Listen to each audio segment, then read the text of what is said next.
What is up, everybody? This is Titans Rossi. Thank you guys for tuning in tonight. We got a great show lined up for you guys. We got Titans and Truth, No Flags Films coming on the show. We're gonna break down the joint practice, what's been going on in training camp, the game tomorrow. So yeah, let's get it going, y'all.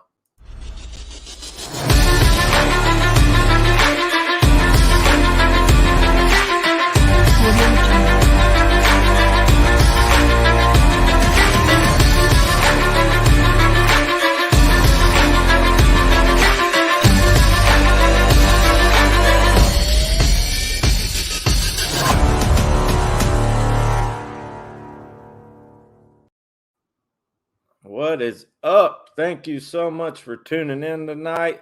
We're gonna go ahead and bring in Titans and Truth in here.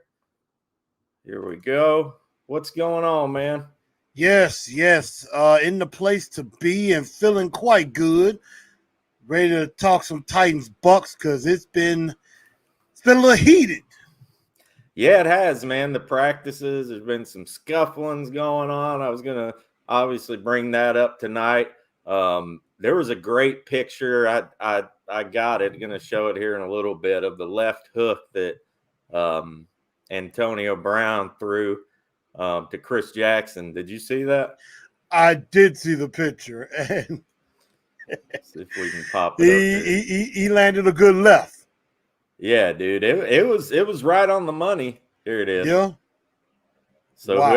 whoever took that shot, they got it perfect. It was a good shot.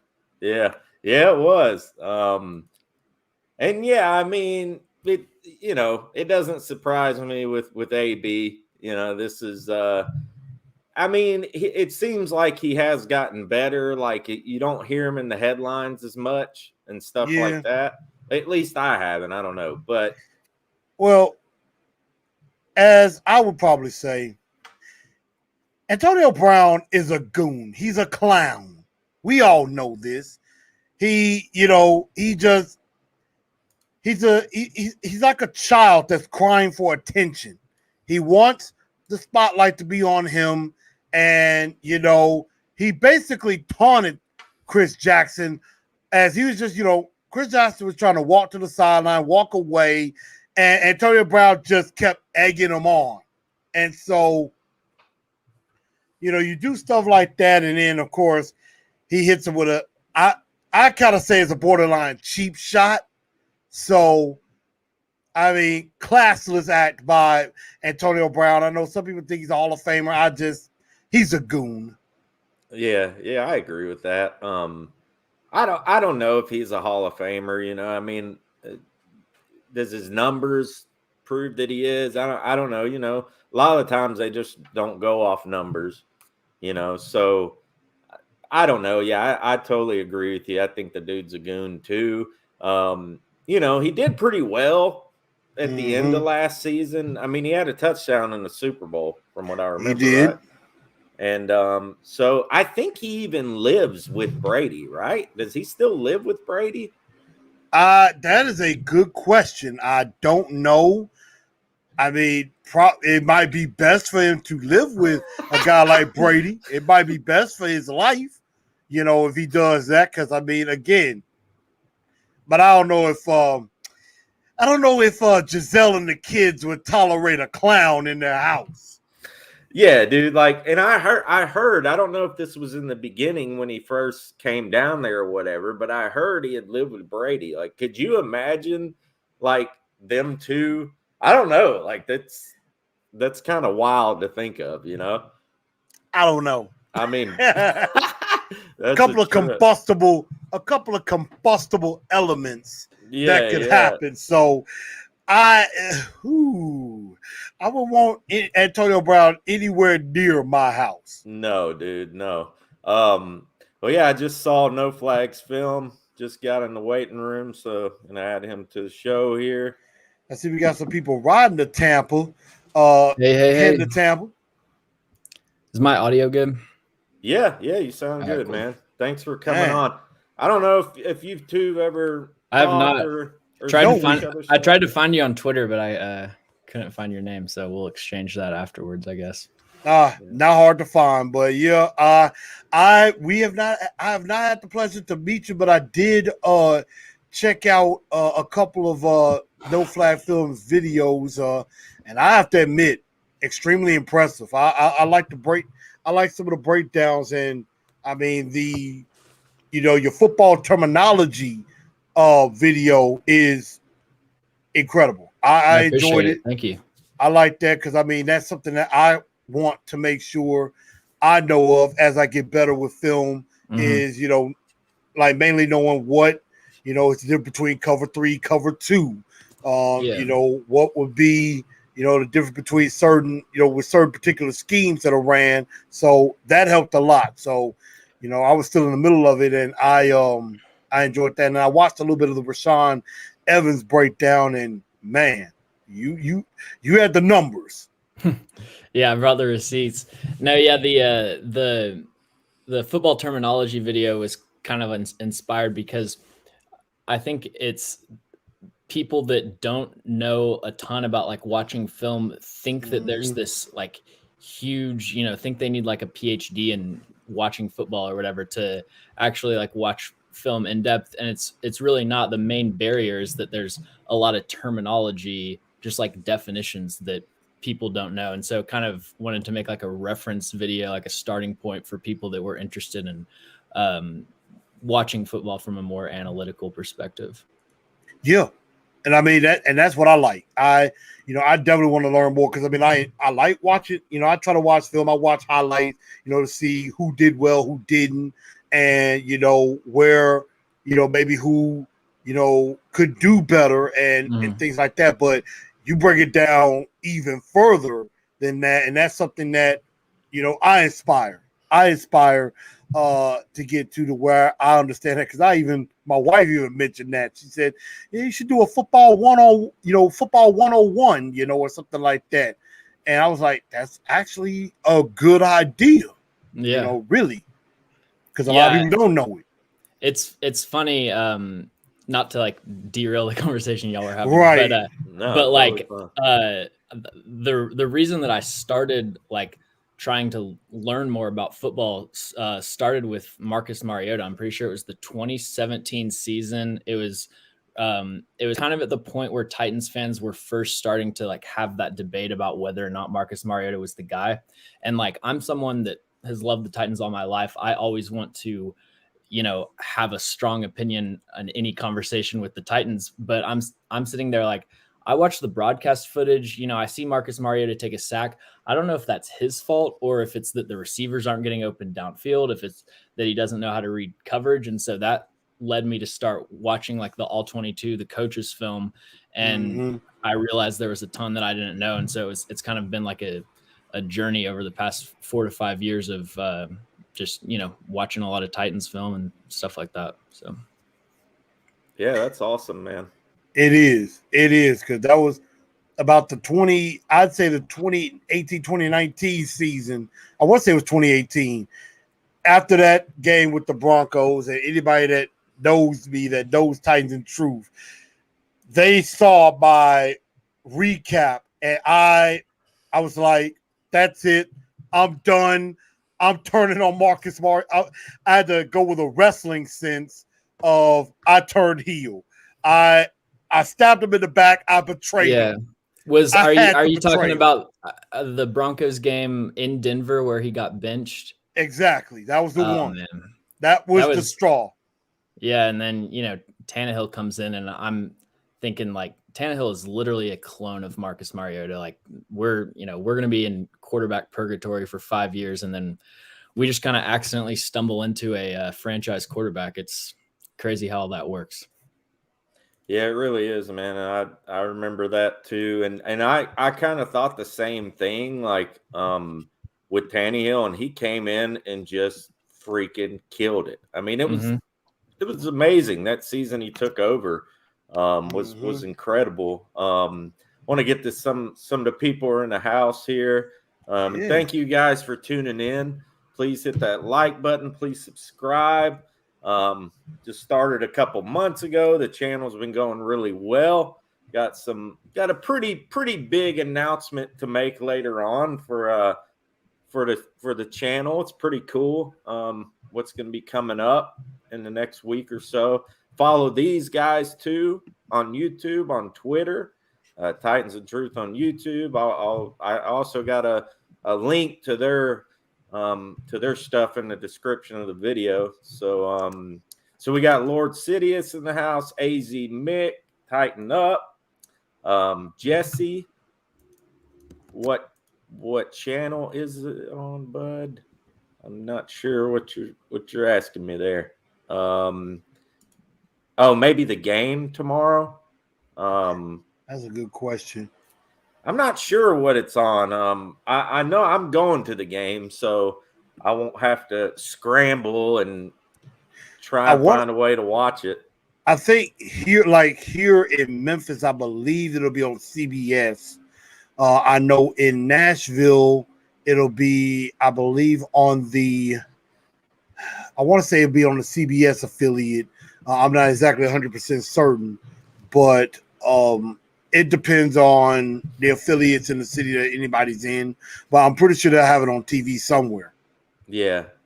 I live in South Florida, so it's really crazy, and this is a whole nother discussion. We have to get into any of this, but it's really crazy, the monopoly that NFL, like you can only watch the season on out of network games for what's it called? I mean, Game Pass is sort of the preseason, and the other one, the NFL, whatever, you have to get it. But it's like $100 and something or something. Yeah, and see, since I'm a season ticket holder, Sunday ticket. Yeah, Sunday ticket. And see, I'm a season ticket holder, so I get it actually free with my season tickets. So, I get to watch. I get to basically watch the playback. I can watch the game live, and then if I want to go back and kind of, really look at the game like much closer, I go watch like the condensed game or something like that and watch the playback. Yeah, that's awesome.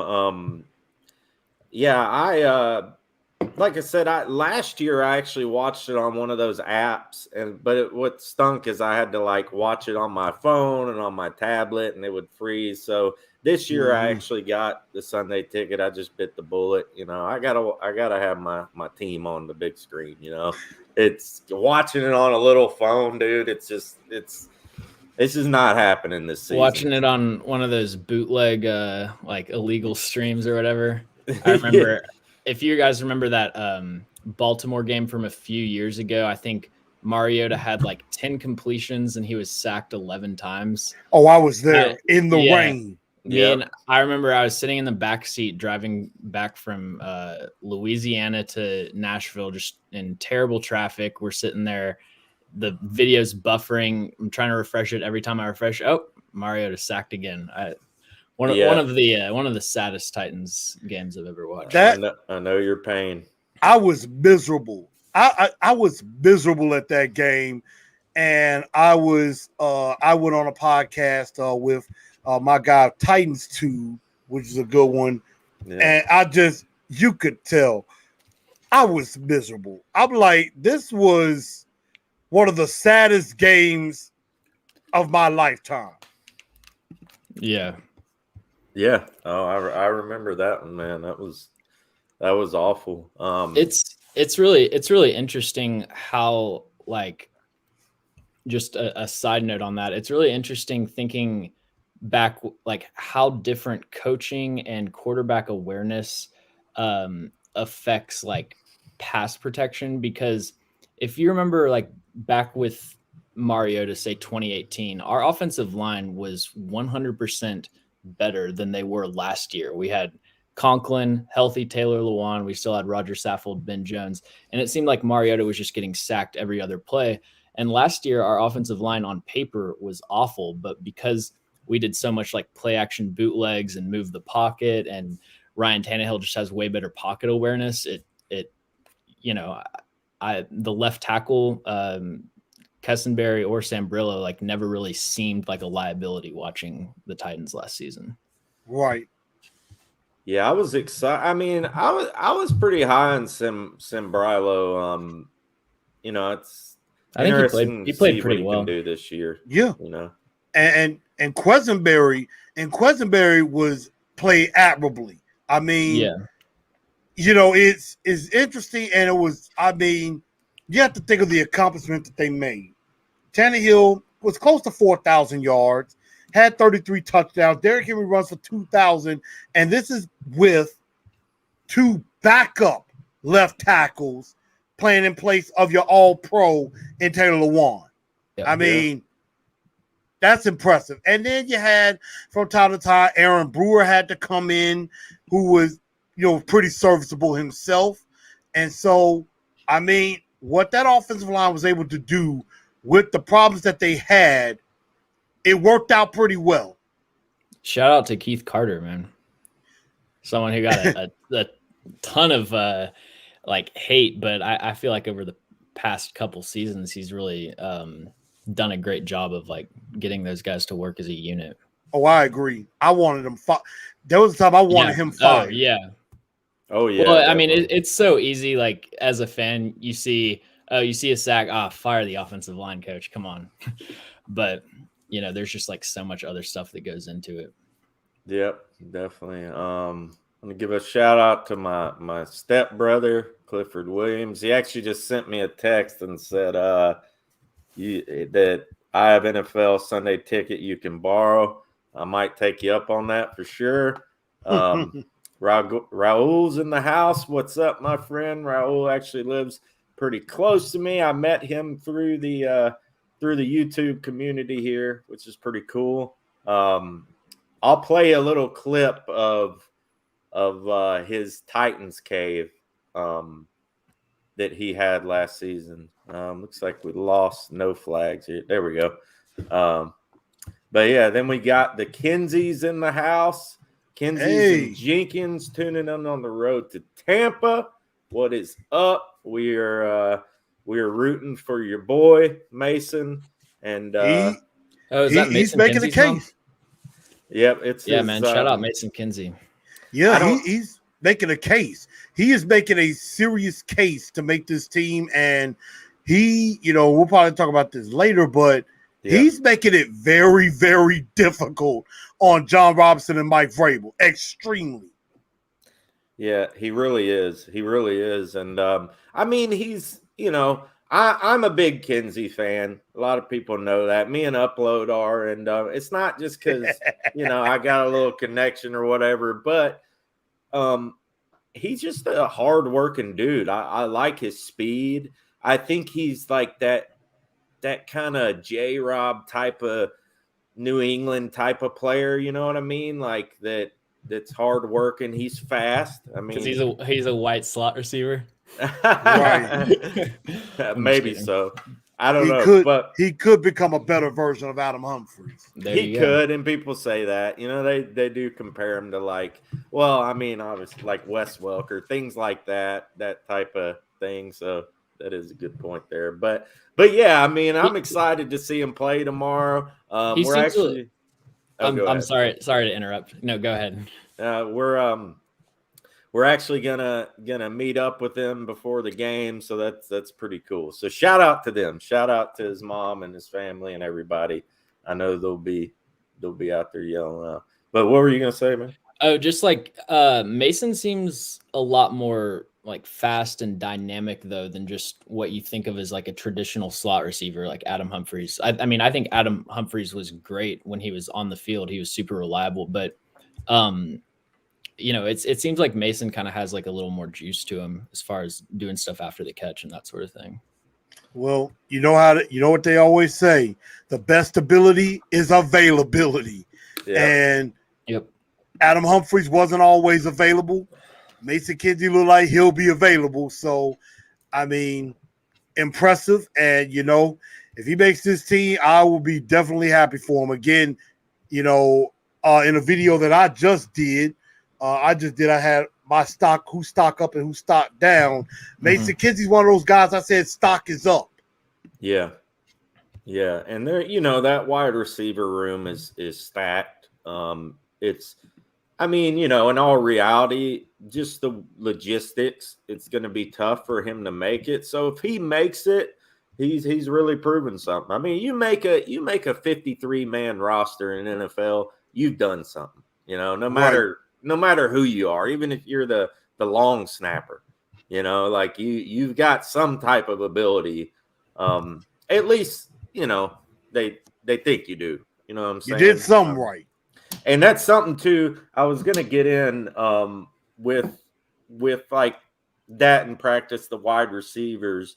Do you guys think we should be concerned about the lack of practice from Julio and AJ as far as Tannehill getting the timing down with Julio and all that stuff? I'll let Flax go first. Okay. Yeah, well, we kind of touched on it the last time I was on, but I have a little bit of PTSD from the Adoree Jackson situation last year because, we didn't really hear anything about him having some major injury throughout the offseason. And then it was like week 1, he'll be out. So we think, okay, maybe he like did something to his leg. It'll be a minor injury. And it just kind of dragged on and on and on. And he ended up missing the whole season. So I kind of have that built-in fear of like, oh, this is all falling apart. In reality, though, I'm not too concerned. I think Julio and AJ are kind of different situations. I don't think there's a ton of chemistry that AJ and Ryan Tannehill need to build together, obviously. Yeah. So any concern that I have with AJ Brown would be that he has a bigger injury than we know at this point. And I really don't have anything to add to that because the Titans don't tell us anything about their injury. So it's just, all speculation. I think that the fact that he had the knee surgery in the off season makes me believe that they would be extra cautious with, having him out there in training camp. As far as Julio, my expectation when we got him was that this would be pretty much what we got in training camp and in practice is like Julio's not participating. Every time the injury report comes out, he's going to be questionable and, he'll play like 12, 13 out of the 17 games, barring like some sort of, major injury, just because he's an older guy and he sort of struggled with like nagging injuries last year. So I would say if I had to rate it on a scale of 1 to 10, AJ, I'm a 3 out of 10 concerned, and Julio, I'm 5 out of 10. So I would go a different route a little bit. I will say, I mean, with AJ, I would say no. I would say with AJ, if I had to go 1 to 10, I'll probably say like a 1 or 2 because I mean, AJ and Tannehill, they already have a pretty good rapport with each other. Now, at the same time, I will say, I mean, if there's some issues going into week 1, then it's going to elevate a little bit for me. If this goes into week 1.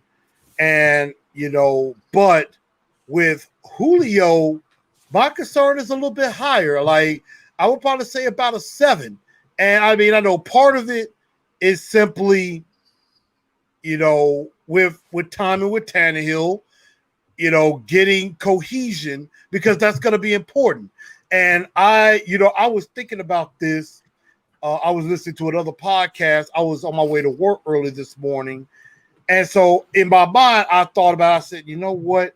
I'm thinking, yeah, this tells me, and this is a bold prediction, the Titans offense will struggle a little bit early.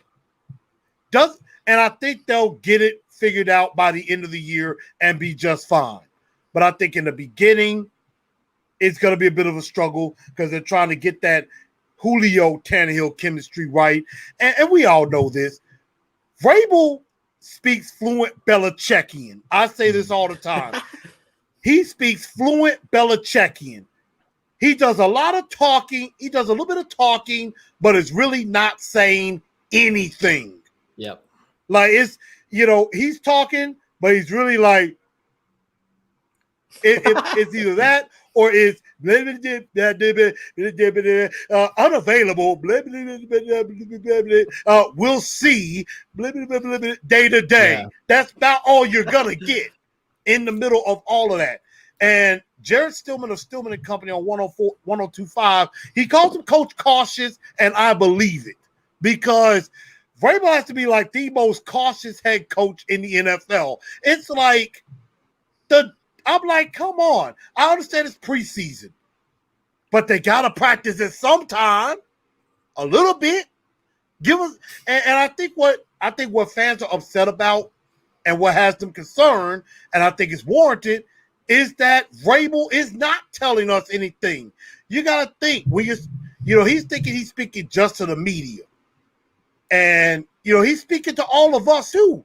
We want to know what the heck is going on with our football team, and he's not telling us anything. And I think that just drives people crazy. He's also speaking, though, to the Cardinals' defensive coaching staff, and they'd probably like to know whether they need to game plan for Julio or Nick Westbrook-Akine. Like, there's a little bit of a difference there. It is some strategy to it. I definitely understand that. I've with all of these like post-practice press conferences and stuff that have been going on since training camp. I mean, I think that Mike Vrabel and the entire Titans team went to the same like conference or class on how to talk for 20 minutes and say literally nothing. Like, exactly. They all are just, I mean, AJ Brown really is like the only one that'll kind of deviate from the company line. I guess, obviously it would be great to have like coaches and players that give really entertaining press conferences. I'll take a boring press conference though over like an embarrassing, there's someone like Jason Garrett, who was like getting mad at the press for not calling him coach or whatever. Like, as long as they win, once they start losing, the little personality stuff will start to bug me. But as long as they're winning, like I'm cool with whatever they're doing. Now I'll say this. I'm sorry. No, go ahead. Well, what I would say is, AJ sometimes does kind of, go off script, and Taylor Lewan does too. Like Taylor Lewan is a press conference you look forward to, right? Without a doubt. But Derrick Henry, with a Derrick Henry presser, we know not to expect much because Derrick really doesn't like being in front of the camera.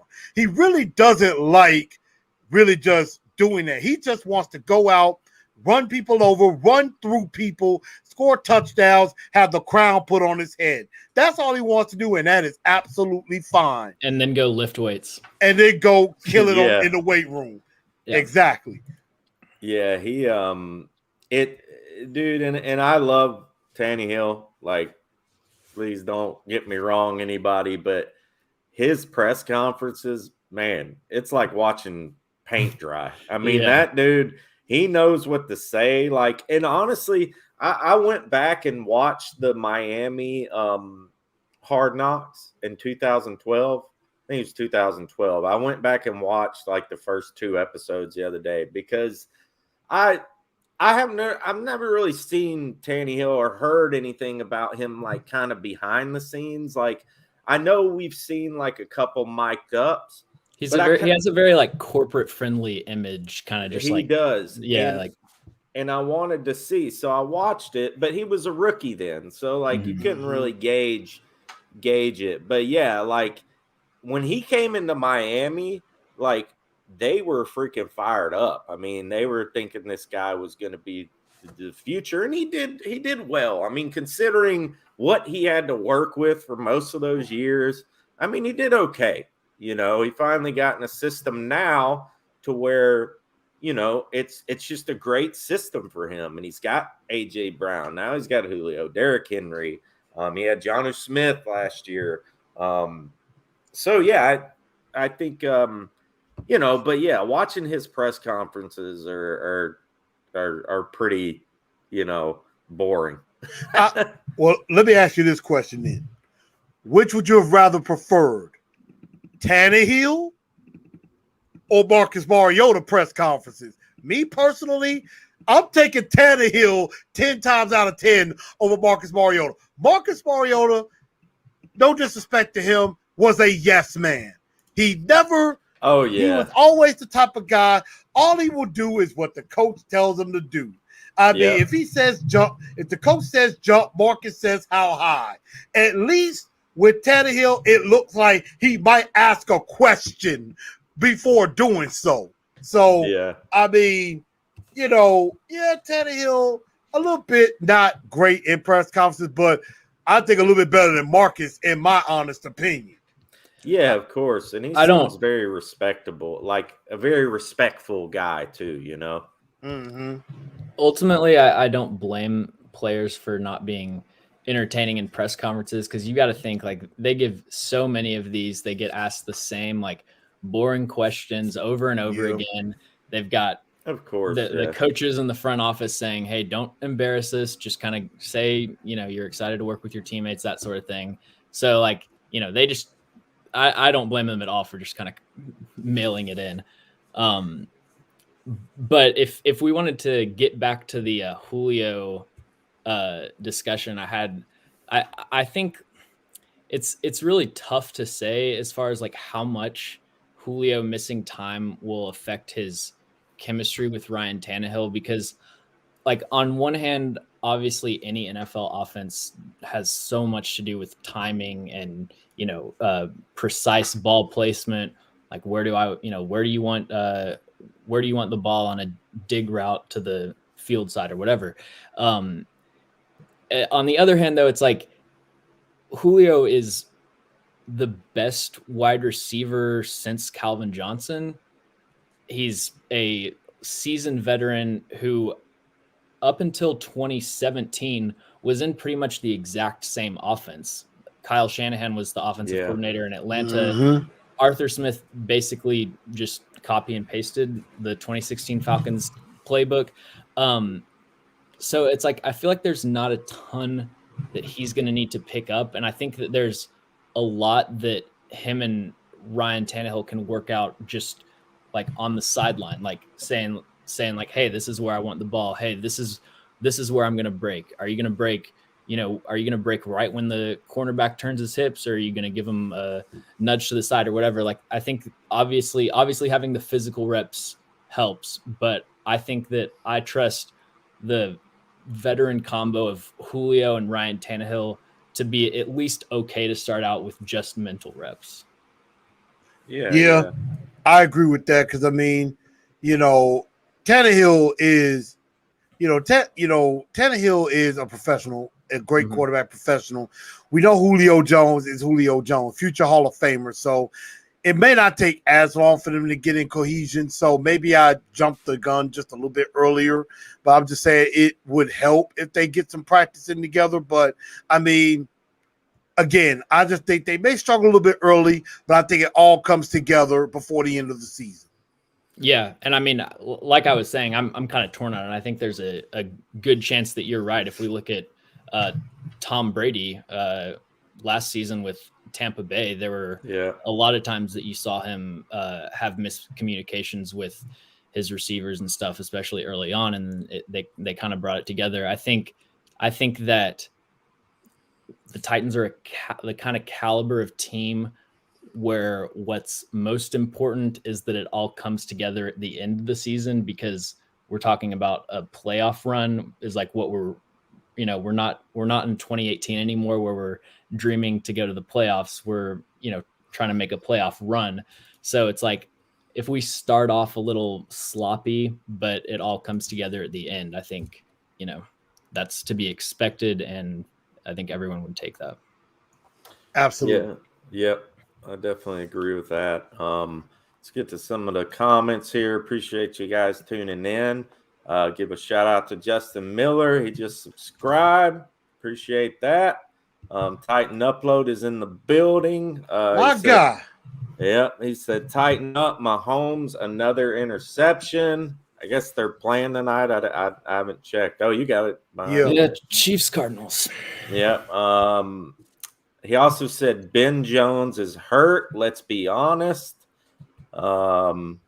So I don't know much about the Ben Jones situation. I know he's had some little things, but again, we don't know anything because no one knows anything. Mr. Belichickian, the Belichickian in It's Vrabel. like, I mean, we could go through every player that I know that misses practice and have the exact same conversation about maybe he'll be good, maybe he's not. Darrington Evans, Tucker McCann. We don't know anything about these guys. There's no updates other than what, a week ago, 6 days ago, we got an update on that Tucker McCann, when they roughed the kicker, it looked worse than maybe what it was. Yeah, I think so, and he'll probably be back. But Ficken is doing good. Yeah, he's been Ficken good. Yeah. So you can see the stat. Ficken is kicking 18 for 20 in the joint practice and 48 for 53 overall in camp, which it's camp, it's practice, but he is making some kicks, so that's a good thing. I think our kicking situation between both of them this year, of course, you want some continuity, you want some consistency, probably in having one guy out there. I don't know if they're obviously. I don't think they keep two on. They're not going to keep two on the active roster, obviously. But it'll be one. And I mean, if he's 48 or 53 overall, that's almost 91%. Yeah, which is worlds better than what we were at. Yep. So I like that. For sure. Let's give a shout out to Al Pierce. What a struck. I think that I think this season will be pretty big for John Robinson and Vrabel as far as like testing the attitude that they take towards special teams and especially place kickers. I know there's mixed opinions on Paul Kuharsky, but he made the point a couple weeks ago about how just nonchalant they seem about field goal kicking, as if we weren't like a historically terrible field goal kicking team last year. And the fact that they're just like, oh yeah, we'll find someone. And if Ficken or McCann ends up being great, then, proves them right. But if we have similar kicking struggles, then you can kind of point the finger and say, yeah, you really screwed up with managing that situation. I mean, and let's think about this. We were all tripping off of Ryan Suckup.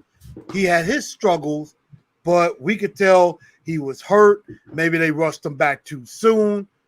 In Tampa Bay, he's kicking just fine. Cairo Santos, we all remember the Buffalo game where he missed four or five field goals. I was there, saw all of that.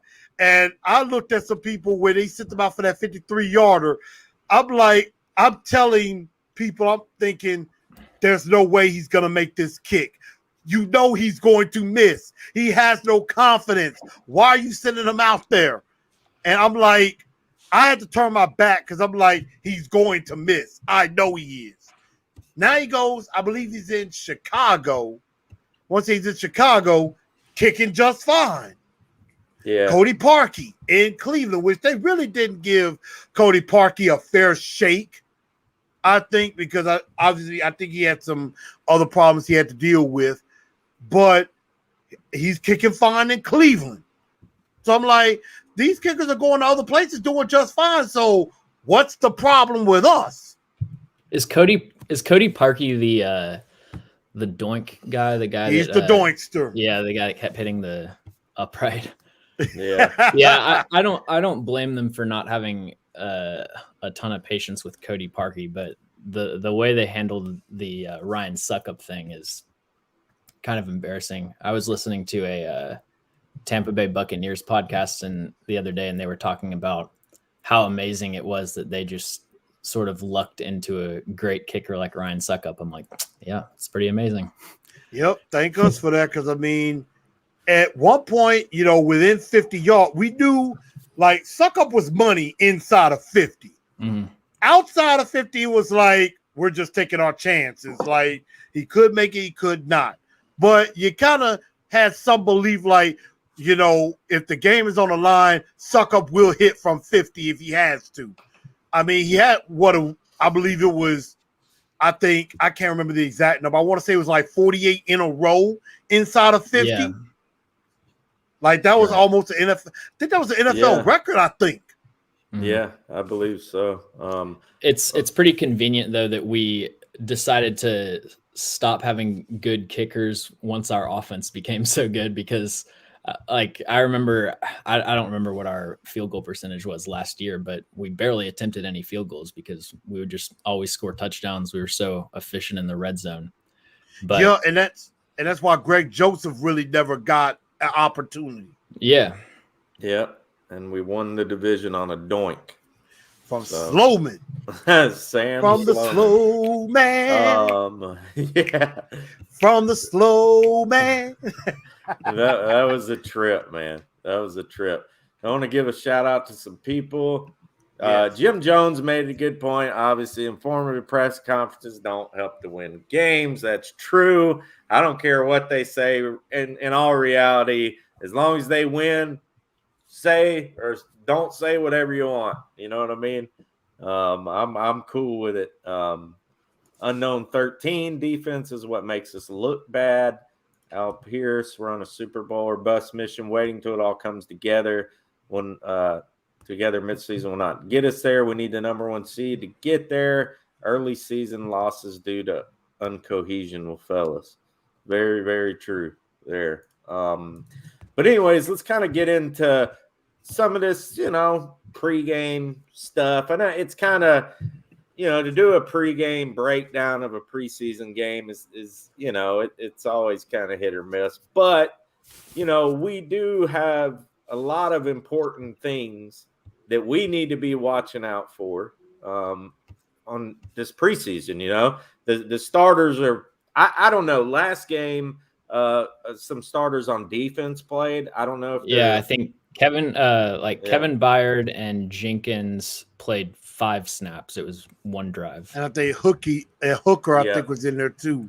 I think Sean Evans was. I think in Atlanta. I think quite a few of the defensive starters were in there, but mainly for that first series. Yeah, I'm looking at the snap counts right now. You've got Rashaan Evans, Kevin Byard, Jackrabbit Jenkins, Jayon Brown, Amani Hooker, all played under 10 snaps. Yeah. What about Fulton? Fulton played 19 snaps. Yeah. Yeah, I thought I saw him out. He actually played pretty well. In that game. And the joint practice, did anything pop out to you guys? I mean, other than the fights, as far as anything surprising pop out to you guys that came out of the joint practice? Any players that might have popped out to both of you? I would say the defense seeming to hang in there, especially in 11-on-11s. I know they had some good moments and some bad moments both days. But I think all in all, I think the defense may have held its own because, the first day, obviously, the defense did very well. The second day, I didn't really hear oh, my God, the defense was just horrible. There were probably some bad times defensively on the second day, but it was mostly how the offense was just bad on day 2. I think as far as, specific players defensively, we're going to have to see what's up with Caleb Farley and Elijah Molden. I think Molden had a pick on day 1. Farley, Farley had a pick, and he had his good and bad moments, and we expect that. You're going to have your good and bad moments. Jackrabbit seemed to be pretty consistent with that. So I like some of the stuff from the defensive backs. Offensively, even though I know a lot of these players will not play Saturday, I did not like the fact that, Brady has Brown, Godwin, Evans, Fournette to go to in the offensive session Tannehill has Jeremy McNichols, Nick Westbrook-Akina, Mason Kinsey, no disrespect, Chester Rogers, who he's making money. Yeah. He's making money, by the way. Yeah. You got those guys instead of AJ, Julio, and even Josh Reynolds is out there a little bit as well. Looks like he's bringing himself back too. So those are just some of the things that I noticed and looked at from my perspective that I noticed. Yeah, well, I will say I think like Derrick Henry being out, is just to quickly go back to the injury topic. I think that's something we should not be concerned about. I genuinely don't want Derrick Henry doing anything. I want them to put him in bubble wrap because there's a shelf life for running backs. He does not need to be getting hit, touched by anyone until the season starts. Oh, I agree. Yeah. I agree. As far as I think what you said though is exactly right as far as a mix of good and bad. And I think that's in the best case scenario, that's what you're going to see with the Titans secondary, because let's say that Caleb Farley eventually ends up as this elite lockdown number one corner that he has the potential to be. Let's say that Christian Fulton becomes a really good starter. Let's say Elijah Molden becomes a really good slot corner. Well, and those are all rookies essentially because Christian Fulton only played 300 or so snaps last season. The career trajectory for players in the NFL, the standard trajectory is that they come in, their rookie year, they show some nice things, they get beat at sometimes, then their next year they develop a little more, and then by their third or fourth year, they become the elite players that they ultimately will be. And, right. So I think even if we see a ton of promising things and we're all really excited about our secondary, I think pretty much every game we will be reminded how young and inexperienced our corners are. And the Caleb Farley thing is a perfect example. I think we'll see him, sticking downfield with elite receivers and using his ball skills. And then we'll see him get turned around and, use poor technique at some points. And I think it's also important to remember that Caleb Farley has really only played cornerback for 2 years because he came to Virginia Tech as a receiver. Plus you add the fact that he didn't play last season. So, I'm sure in Jim Wyatt's mentions first game that Caleb Farley gives up a catch, people are going to be wanting to fire J-Rob and, is it time to think about cutting Caleb Farley? I'm sure everyone's going to overreact, but I think that we need to be really patient with the secondary this season. Yeah. And I liked what Unknown 13 was talking about. Look horrible in practice. They're not going to be there. Is not going to be in there. It's just practice. And Dylan Radunz is a perfect example of that. Had his struggles early on in camp, but Vrabel has said there's been some improvement with Radunz, and obviously he was probably the only backup offensive lineman that actually did pretty well in the game against Atlanta. Now, I'm hoping in this game they play him some at tackle where he should be. Right. And I don't like the fact that they're playing him at tackle, at guard, and everywhere else. Let him learn one position and go elsewhere. Because, he's used to playing left. He's got to learn to play right tackle. So, hopefully he gets some turn at tackle where he's going to play most of the time and let him go from there. But I think Farley, I'm not worried about. I think Farley is immensely talented, came in as a receiver. So as time go on, he's going to know receivers' routes better than some of the receivers are. And so I think that just bodes well. You're going to have your nicks and bruises. You're going to have your growing pains. So, and it's okay. It's okay. I know a lot of people are thinking, well, we're trying to compete for the Super Bowl. We don't have time for growing pains. All rookies have growing pains. And all we need the defense to be, assuming that the offense keeps up its, similar caliber of play, we just need the defense to be average. Anything we can get above that is icing on the cake. But, if look at the Chiefs a couple years ago when they won the Super Bowl. I think they started out with a really bad record, and their defense was terrible. And then the second half of the season, they got to be like just average, and that made all the world of difference. Like, you need a defense that can get a stop on a key third down, that can, give your offense, get your offense the ball back every now, create some opportune turnovers, that sort of thing. You don't, this idea of like having a lockdown defense and a explosive offense, it's just so rare with the salary cap. I mean, there's no way that you can really manage that. So, and I think Chris, you made a phenomenal point about Dylan Radins as far as playing him at guard. And it's one thing that coaches and front offices do that I just cannot wrap my head around, which is you draft a guy that has the potential to play tackle, has the length, has the size, has the quick feet and all of that. He gets to the NFL, kind of struggles at tackle. So you're like, okay, we're going to move him to guard. Well, tackle is an infinitely more valuable and important position than guard. You can constantly find guards in the 5th round, get a cheap Band-Aid guard in free agency for like $3 million a year. Doesn't matter. Tackles, there's a reason that tackles get paid way more than guards, because it's way more valuable. So if you draft a guy that you think has the potential to play tackle, play him at tackle for at least a season and let him fail there. And then if you can definitively say, okay, he's not a tackle, then you move him inside, and that's your backup plan. Don't just like give up on it. And I agree.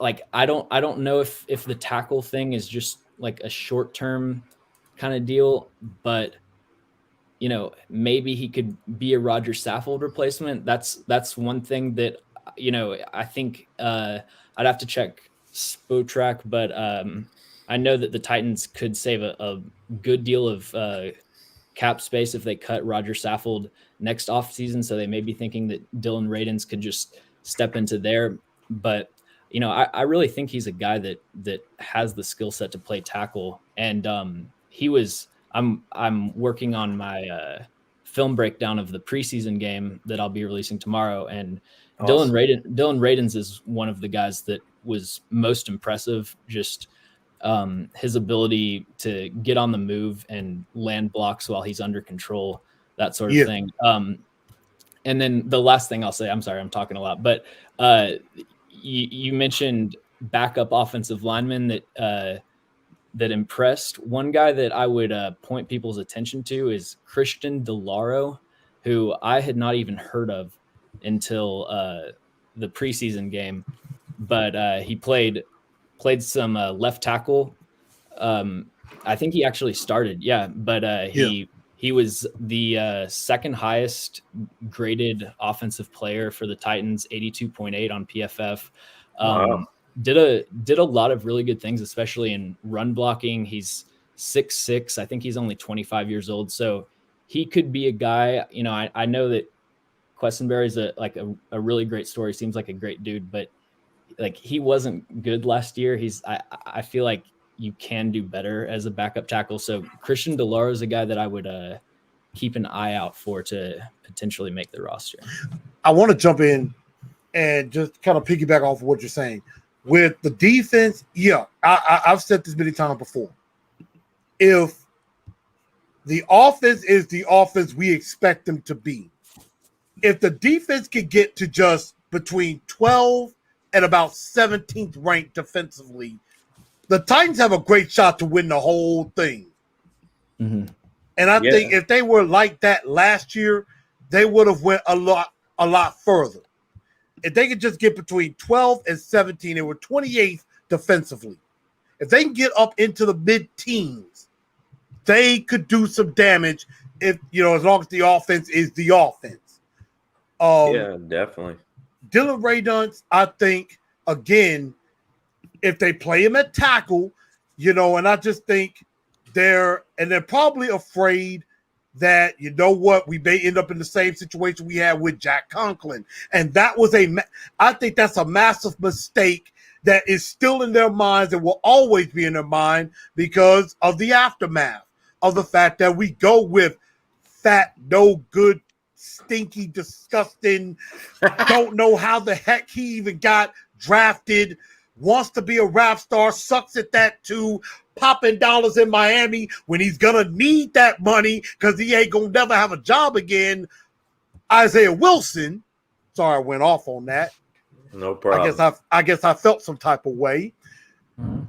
And now Raiders is got to fix that problem, and you're replacing Jack Conklin. And so I think they're afraid that they're going to make that mistake again. And Raiders could get well, and this is me far-fetching it, that he could play well enough. He plays out of their range too. So maybe that's something. I doubt that's what it is. That's just my possible far-fetched thinking. But, Yeah, maybe they are prepping for Saffold being gone, possibly. I don't know. Like I've been playing Madden, the new Madden, and it was funny. I basically like simulated a season in the franchise for this year for the Titans, and freaking Ben Jones retired week 8. He was, I don't know. We went 4-3, and they have a new little thing on Madden where like they show a player in the locker room with like the coach, if it's like a situation.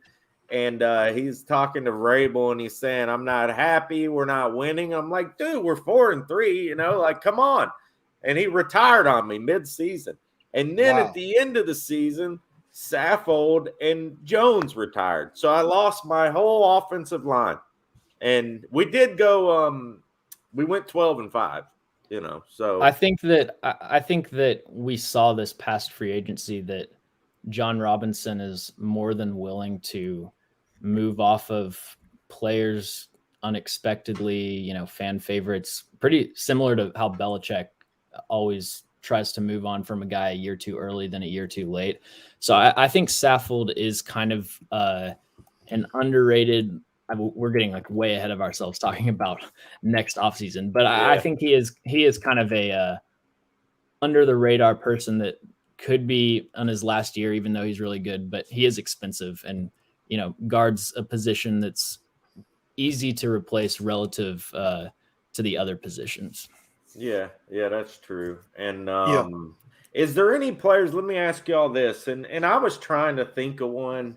I had a couple players come to mind. Is there any players this preseason, this camp, that might be changing your mind? Like somebody maybe from last season or even a rookie that you're like, oh, man, this guy's not going to do anything. Any players like that for you guys? You want to go first, Chris? Yeah. I'll take it. I will say definitely one. I would say definitely Mason Kinsey. Mason Kinsey, again, like I said earlier, Kinsey went from probably not making his roster and probably being on the practice squad to a guy that has maybe a little bit of have more of an outside shot to make it. Like he does have a chance. He really has a chance to make this roster. Racey McMath and Marcus Johnson. I think Marcus Johnson will probably make it, but I'm starting to cool off on Marcus Johnson and Racey McMath a bit because they're kind of, Marcus Johnson didn't really do anything in the Falcons game. I haven't really heard his name much this past week, and Racey McMath it's starting to come back down to earth for him a little bit. So I'm seeing that trend kind of change up. I said with my, with stock ups, I said Rashard Weaver, Chester Rogers, Mason Kinsey, and the kickers are definitely up. Some guys I'm down on, Dennis Fitzpatrick, I think we're all down on. Absolutely. Josh Reynolds is starting to change my mind a bit. I honestly had him penciled in as the number 3. I think he's going to end up being like the number 4. Chester Rogers is coming up to him and is about to pass him by. I'm seeing that. Chester Rogers, we found our punt returner in Atlanta. with Atlanta, I think we found our punt returner in Chester Rogers. Defensively, I really don't have anybody that I'm just saying, oh my God, I'm changing my mind. Dane Cruikshank, I think, is in danger. I think Dane Cruikshank is in real danger with all these safeties that they're trying to bring in as far as possible free agent signings. So I think Dane Cruikshank went from being on this roster, especially on special teams, and as the Hooker replacement, since Hooker's a starter, to now I'm thinking, man, Cruikshank might get cut here. So that's some thoughts I have. Yeah. What do you think, James? Yeah, so I'll start. I've got two stock up guys, 3 stock down guys. And to preface it, I am like on the extreme end as far as not having takeaways from preseason. Like I've just been burned. So I've watched so many pointless, Javon Ringer going off in preseason. Oh my God, Javon Ringer is the next great running back. And then at a certain point I realized, oh, these people aren't going to make an NFL roster. So I think that you have to take everything with a grain of salt. But true, I will say the number one standout from the preseason game to me was Tier Tart, who flashed towards the middle of the season last season when he first started getting snaps, and then actually played like really bad. He was a borderline liability against Chicago. And, to me, I saw this offseason, a lot of people were talking about Tier Tart as like a Daquan Jones replacement to play nose tackle. The main thing that Tier Tart really struggled with last season was anchor, like holding his ground, and gap discipline. Like he was just pin your ears back, full steam ahead, get into the backfield, running back hits the other gap and runs behind him. And so I thought he was more of a fit as a 3 tech. But what I saw from Tier Tart in the Falcons game last weekend, just showed a complete interior defensive lineman skill set. We saw him 2-gapping. We saw him pressuring the quarterback. I tweeted out a clip a few hours ago of him. The Falcons ran a slip screen, and when you're running a slip screen, the offensive line sort of pretends to block you, but then they let you pass, and then they run to go block upfield because they want you to get behind the running back. And so Tier Tart gets into the backfield, realizes it's a screen, and then goes back and covers the running back. I think that the buzz and the hype that a lot of the beat writers have been talking about Tier Tart, I think there's a good chance that is warranted. To a lesser extent, I think Laurel Murchison also has shown some good things. He was a guy that I kind of just wasn't even factoring in because we drafted him in the 5th round. I said, okay, I've never heard of this guy. Let me go watch some film on him. I watch him. His film's making me fall asleep because it's so average. I'm like, yeah, I don't think this guy's going to be anything. And then last season, he was just, he was getting pushed off the line of scrimmage a lot whenever he did get in. And so I really wasn't expecting Laurel Murchison to really contribute much. But there's been a lot of good reports, again, from, guys like Teron Davenport and Paul Kaharski and those guys. And he actually played really well against Atlanta. So I think the Titans have a chance to have some semblance of a defensive line rotation, which we haven't had a rotation on the defensive line as far as multiple different skill sets. And, I don't know how long. And then my stock down guys are Des Fitzpatrick. I guess I would say stock down. My stock was never very high. Like my Des Fitzpatrick stock was never really high. So there wasn't a ton of distance for him to fall. My guess is that, we've seen the videos. My guess is that a lot of the issues that the coaches are having with Des Fitzpatrick has to do with drops, which I talked about in my video on Des Fitzpatrick. He had like pretty serious drop problems. I think he had either the highest or the second highest drop percentage of all receivers that were drafted last season. And they were inopportune. Like they were drops in terrible times too. It would be like a screen and he'd drop it and the ball would bounce up and they'd take it for a pick six, that type of thing.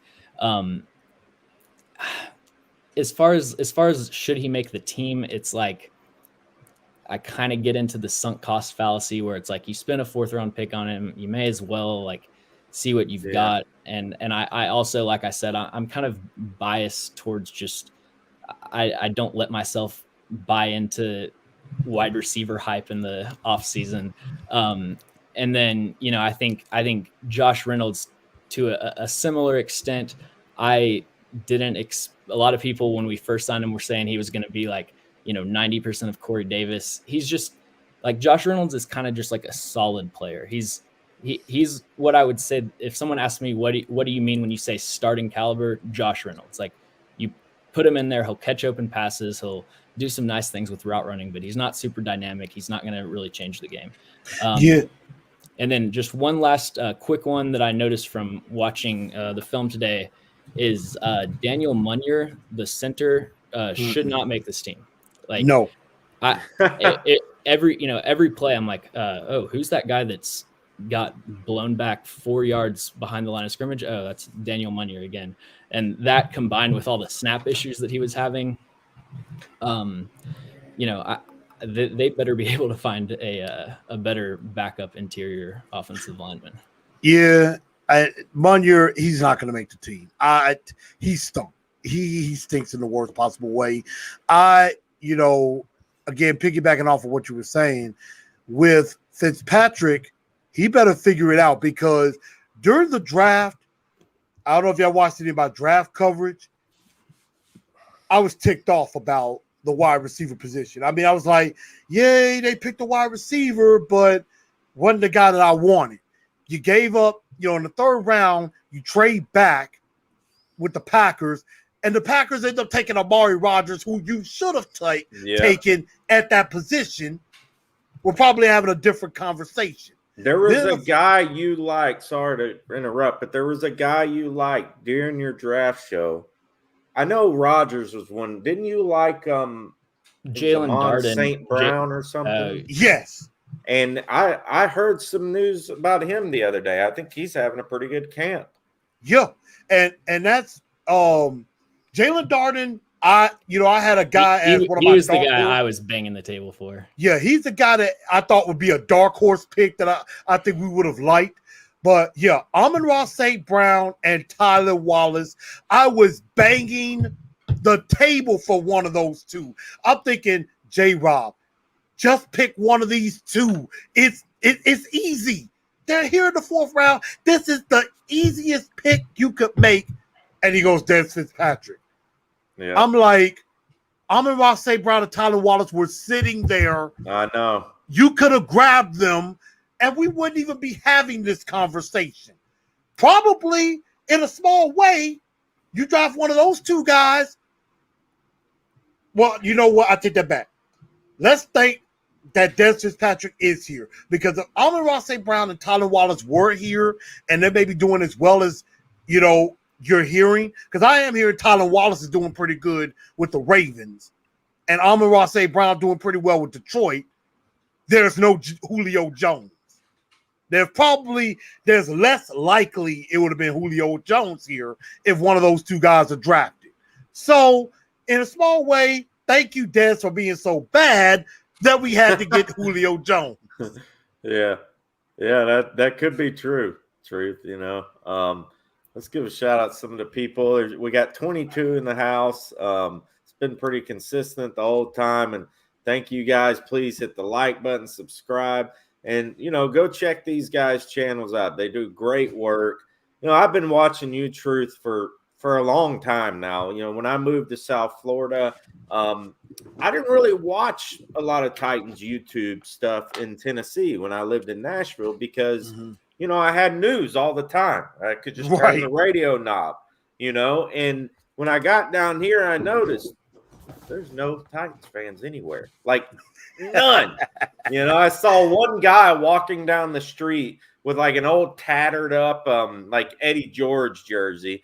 And he probably got it at the Goodwill or something, you know. Probably. Like, I did see a guy at the Publix about a month ago, and I was like, "What's up, man? Tighten up," you know, it was like a brotherhood or something. But yeah, I started watching you around the same. I think I saw you on Upload Show like in the beginning, you know, maybe like a year and a half ago or something.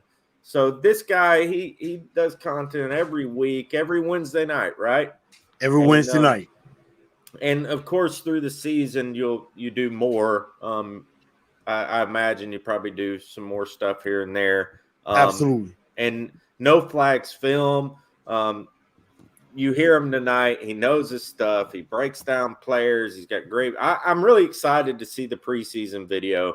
I'm excited to see what you're doing with that, dude. So it'd be cool to have more of that, like especially for the team you like, you know, to really dig into these guys and some of them. But I want to give a shout out to Kent Woods. Thank you, man. He's always in the comments and commenting on my videos. Keisha Bible, what is up? She's another one that's always. Keisha, I'm looking for you. I'm looking for you. Yeah. Dashville 2, the Titans' biggest needs is a kicker. It's truth. Truth. What do you think about Zaire Williams? Yeah, I was going to respond to that. I know he's talking about the Grizzlies with Zaire Williams. I mean, from what I've been seeing as far as his summer league, Zaire Williams, I mean, he has some growing up to do a little bit, but I mean, like how we were talking about guys that we might be wrong on, I have to admit, I could be changing my mind just a little bit on Zaire Williams. I want to see how he does in the season before I figure that out, but he could be trending up. So we'll see how he plays with Ja and some of the other guys, but the Grizzlies have been busy as far as trades and things like that, just driving all of us crazy. So I like the potential with Zaire. I think he's very athletic. I'm starting to see that. So I have to watch more of him, but he could be trending up. So Dashville, I appreciate that. Yeah, for sure. No Flags had to take a break for a second. I'll be back in a second. Shane Loki, Fitzpatrick reminds me of Tywan Taylor. He drops way too many passes. I see him getting cut. I could see that. Yeah, I think Jared Stillman said it best. They're going to find some sneaky way to kind of put him on IR and kind of redshirt him this year, which I don't think is a bad idea. I think they should do that, get some fixated injury, put him out for the season, let him learn, and let him learn and get himself focused mentally so that he can come back and be good. Biblical Beast knows what he or she is talking about. I saw that. One of the smartest Titans fans I've ever seen. I think it's a she. I don't know. We had this conversation too. I think in the comments somewhere else, like Biblical Beast and May something, and I said he or she. I think it's a she. I'm sorry if you're not, but yeah, that's funny, man. Maybe it's a horse. So I don't know. I'm like, profile picture. I think I'm good looking too. Definitely. Not a bad looking bunch. You know what I mean? I agree with that. I agree with that. That's funny though, man. You got an admirer there, so there you go. Follow him on YouTube, Biblical Beast. If you don't yet, I'm sure you probably do, but yeah, follow him. Private message him on Twitter. Just bug the crap out of him. No big deal. Let's see. Jenner Comia, what's up, gentlemen? Tighten up. Let's go. Enjoy listening to you guys. Thank you so much, Jenner. We appreciate it. Biblical Beast, I'm a dude. I was just messing around. All right. That's funny. Jim Jones said, Chris, you real hot. So there you go, man. Drip. Is that Jim Jones? Isn't that like the cult leader?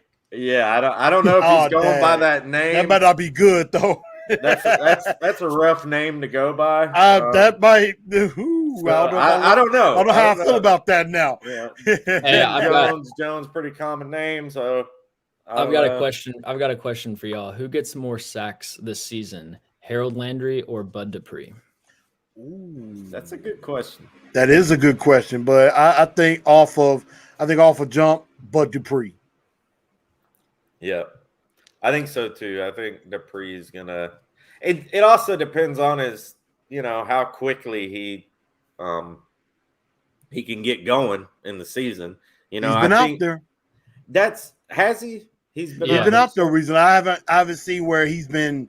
Yeah, I haven't seen like he any of has the been injury out there. reports. He's been out He lately. seems like Yeah. he's been a full participant. I think he Yeah, hasn't been one of those guys that's just like doing work on the side. Like I think he's actually getting reps in the team stuff.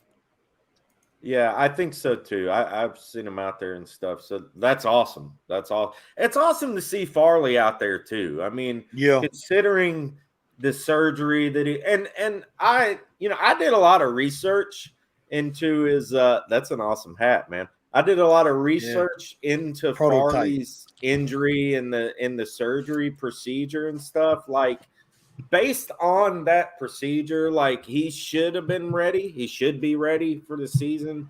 It's not like it was like a crazy surgery, not as like crazy as you think it is. But it is awesome to see him out there, and he's doing all right. He's at least they're getting him in there. I hope he plays a lot tomorrow night. I really hope to see him out there. Like what we talked about with how we kind of don't know what the Titans situation is health wise with a lot of the guys have been missing. We don't know. I saw some national reporter saying that the Titans, the Titans were dealing with a lot of injuries, but none of them were anything major. So that's kind of encouraging. But, for whatever like injury issues we've had on that front, I think we've had really good injury luck and injury news as far as guys that we were expecting to be limited early with Bud Dupree and Caleb Farley, because I was maybe a little bit more optimistic on Farley, but with Bud Dupree, I was not expecting much in like the first 5 weeks. I was really expecting them to kind of like slow walk him into the lineup, but like we said, you don't know anything about injuries, but it seems like he could be ready to go full force week 1. I think he will be. There was a couple of videos that he put out, and dude looks jacked. Looks like he's raring and ready to go. And now, they were throwing him in, but I think he'll be ready week 1. I think he'll be going week 1, and I'm gonna predict he gets a sack in the game. I think he gets to Kyler Murray. Yeah. I with Landry, he should get a little breather this year every so often. You know what I mean? Like last year, he played so much. With Landry, he's consistent. I hope he gets a few more sacks. It'd be nice. I can't remember how many he had last year. Was it like 5? 5.5. I thought it was the 7. year before. It was like 5.5. Year before, I think he had 9. I know he had 10 in 2019. Wow, did he? I don't think he got to 10 yet. I think he had 9. Let me check.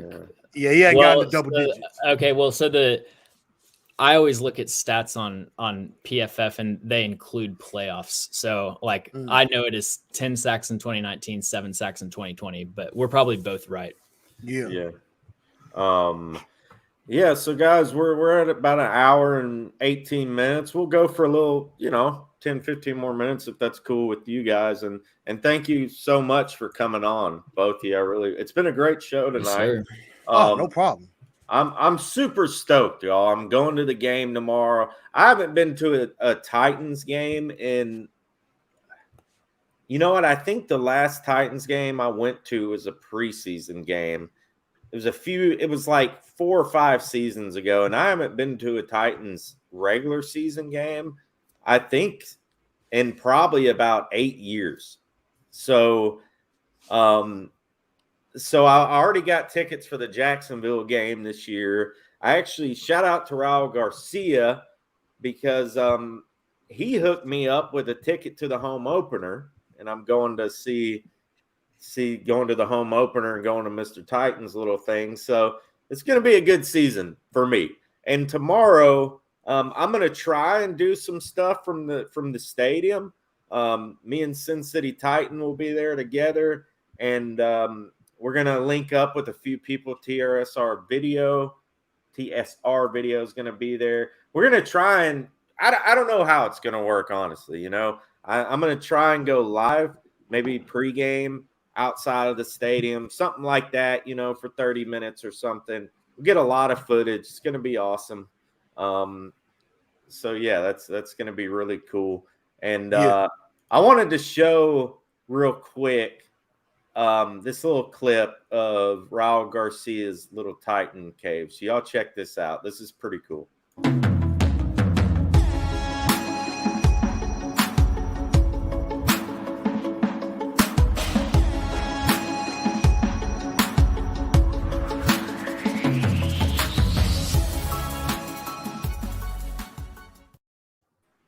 Yeah, so that's pretty cool. I actually went over there and watched the last preseason game, and he's got all these little figures, and this guy makes it for him. And you get anybody you want, any style and all that. So, anyways, what do you? So, any kind of last thoughts as far as, is there anything particular you guys want to see tomorrow? Like, any players you want to see step up or just anything for tomorrow's game? Yeah. Well, before we do, I'll be at the home opener as well. I'm definitely going to be there. I'll probably try to see if we can set some up on Sunday. I can't be there on Saturday because I have to work. But I'm going to be driving up Sunday morning for the game, and I'll be staying. So maybe try to get with some people tailgate wise, get with everybody, maybe try to gather up some people on Sunday. So I'm gonna be at a few games, and I can't be in Tampa because I have family there. I was originally supposed to be in Tampa, like if things had went well and COVID didn't exist, I would be there with you right now, Ty and Rossi in Tampa, going to the game and stuff like that. So but what I'm looking forward to, hopefully seeing Caleb Farley and Elijah Molden on the field. I would like to see that. Definitely see if Chester Rogers maybe does some more in the receiving department, maybe see what Racey McMath could do. And just overall seeing just some growth, see if the defensive line continues to grow. It'll probably be against backups again. And see if Rashad Weaver can duplicate what he did in Atlanta, because he showed out that first game. Yeah, definitely.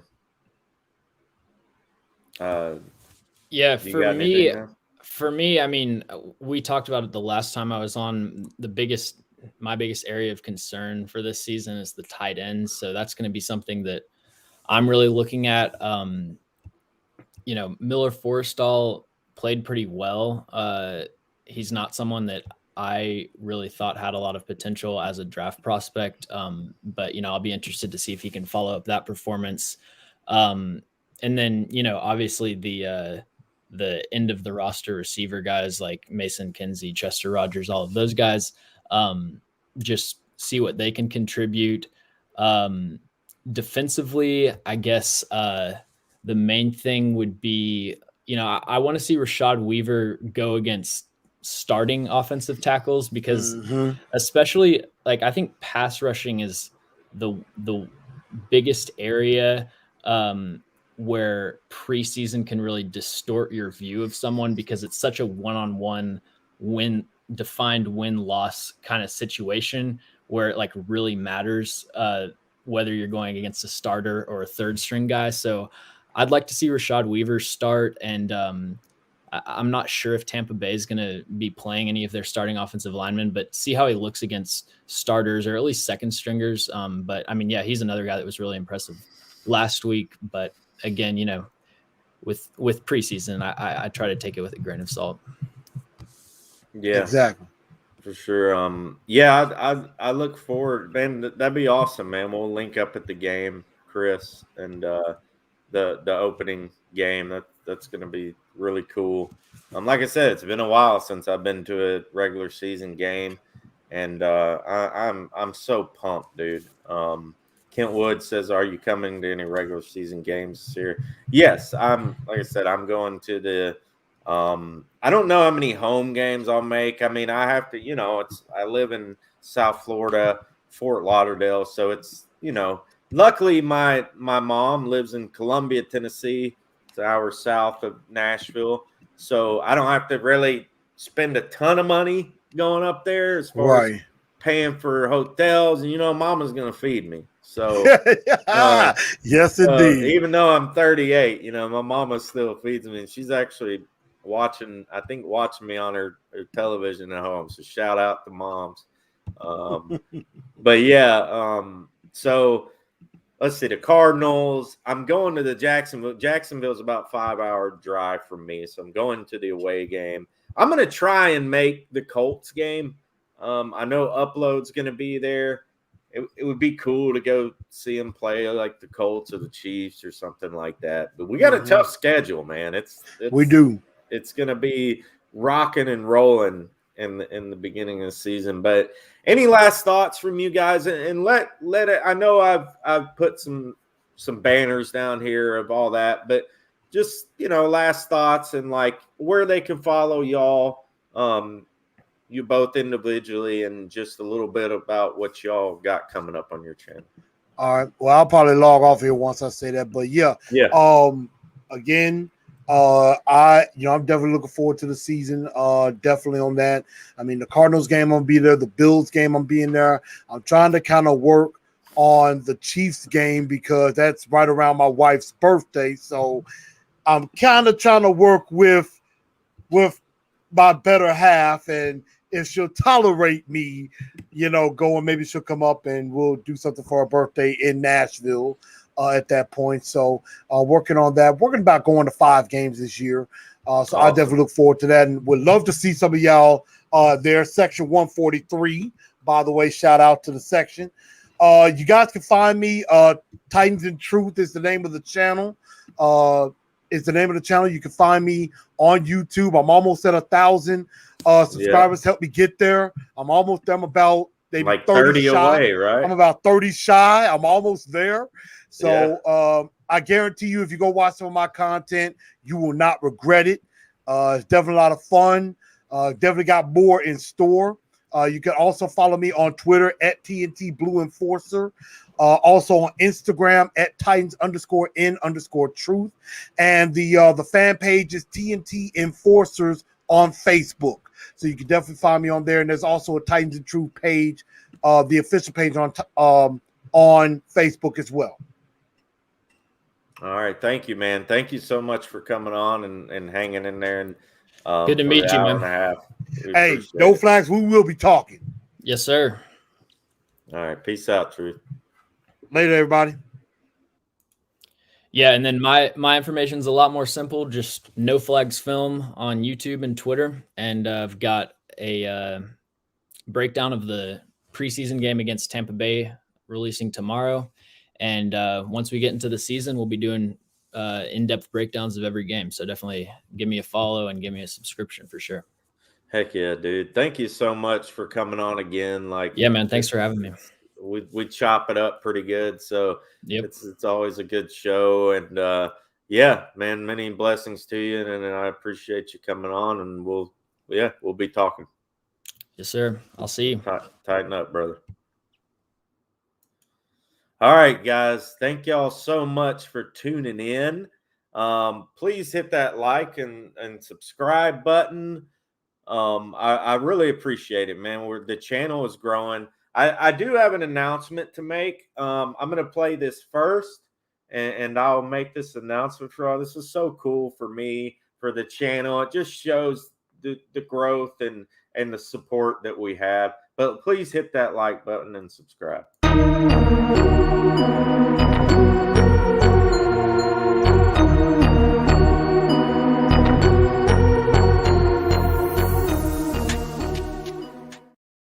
So yeah, so next week, so like I said, tomorrow, I'm gonna try and do a live show from the game. I'm gonna have to do it on my phone, but I got some things to help me out. Like I said, shout out to Sin City Titan. He'll be there with me. I'm meeting him there, going up there. We're going to try and get to the stadium early. Shout out to the Kinseys. They've been a super big supporter of the channel. Like I said, we're big fans of Mason and this channel. We wish the best for him. We wish the best for any player, for that matter, in their endeavors and trying to make the squad. We look forward to the season. It's Super Bowl or bust this year, guys. That's what it is. You know, I don't want just a division. The division's great. Winning the division is great. Maybe I'm being greedy, but I want a Super Bowl. You know, I mean, it's been 20 years, 21 years since we made it. It's still painful to think about, and that's what I want in Tennessee. I know you guys too. That's right. Tighten up. Let's go. What's up, Mr. Rossi? What's up to you, Jenner? So the announcement is next Friday. Buck Rising is going to be a guest on the show. So I reached out to him, and he was so gracious to get back with me. And it's so cool, man. It's so cool. He's going to be on the show. That'll be next Friday at which I'll make some thumbnails and post it all over the place. But that'll be next Friday at 3 p.m. Central, 4 p.m. Eastern time. So you guys look forward to, look towards that. I really like Buck Rising. He does a lot of good work.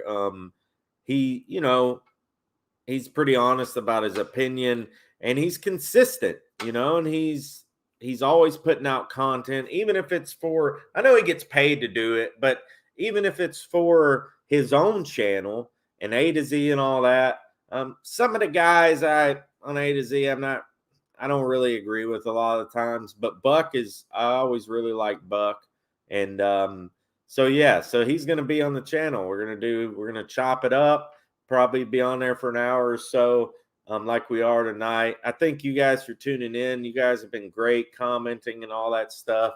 And I'm going to check on out, guys. I'll, like I said, be looking forward to tomorrow. If I don't get a live stream in there, I'll at least have some content pumping out there.